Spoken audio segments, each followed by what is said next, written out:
Hi friends, కందు ఇత్తులతో పచ్చివి ఉంటాయి కదా, తొగర్లు వేస్తాం కదా, ఇవి ఇత్తులు తీసి ఇలా ఎంచుకోవాలి. ఇలా ఎంచుకొని దీనికి కర్రీ చేస్తారంట. మా కోడలు చేస్తుంది, చూద్దాం మరి ఎట్లా చేస్తుందో, ఎట్లా టేస్ట్ ఉంటుందో. ఈ కందులు ఇట్లా ఎంచుకోవాలి, ఇత్తులు తీసి.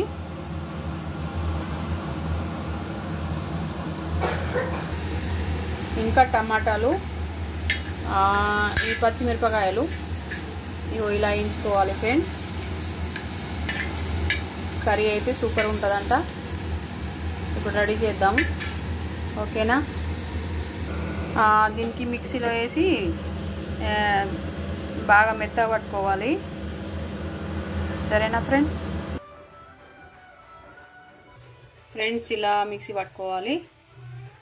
కొంచెం వాటర్ పోసుకోవాలి, అందులో వాటర్ పోసుకొని మిక్సీ పట్టాలి కందులు, ఓకేనా. పచ్చిమిరపకాయలు, టమాటాలు ఇప్పుడు ఎంచుకున్నాం కదా ఫ్రెండ్స్, అవన్నీ ఇందులో వేసి ఇలా కలుపుకోవాలి. ఈ పచ్చి కందు ఇత్తులు, ఇంకా పచ్చిమిరపకాయలు, టమాటాలు, ఇంకా ఎల్లిపాయలు అన్నీ మిక్సీ పట్టుకొని ఇలా కలుపుకోవాలి. లాస్ట్లో తాలింపు వేసుకోవాలి ఫ్రెండ్స్. బాగుంటుంది, టేస్ట్ అయితే సూపర్ ఉంటుంది. మీరు కూడా ట్రై చేయండి ఒకసారి. ఇలా కలుపుకోవాలి, కొంచెం వాటర్ పోసి ఇలా కలుపుకోవాలి.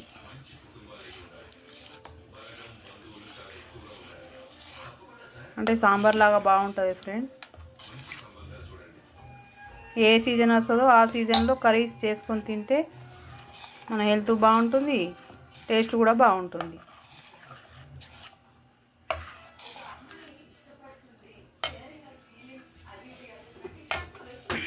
ఇలా కలుపుకోవాలి. లాస్ట్లో అయితే జీలకర్ర, ఆవాలన్నీ వేసి తాలిపేయాలి. కొంచెం పసుపు,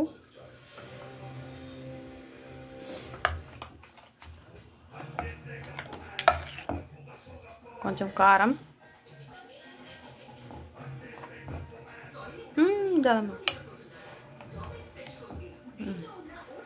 ధనియాల పౌడర్,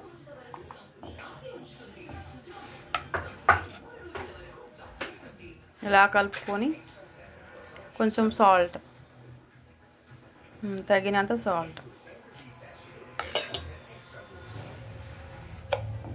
ఇప్పుడు దీనికి తాలింపు వేసుకోవాలి. చాలా సూపర్ ఉంటుంది టేస్ట్ అయితే. మీకు కూడా పచ్చి కందులు ఉంటే తెంపుకొచ్చి ఇత్తులతోని ఇలా తయారు చేస్తే సూపర్ ఉంటుంది ఫ్రెండ్స్, ఓకేనా. బాయ్. నచ్చితే ట్రై చేయండి, లైక్ చేయండి, నా ఛానల్ని సబ్స్క్రైబ్ చేయండి, ఓకేనా. బాయ్.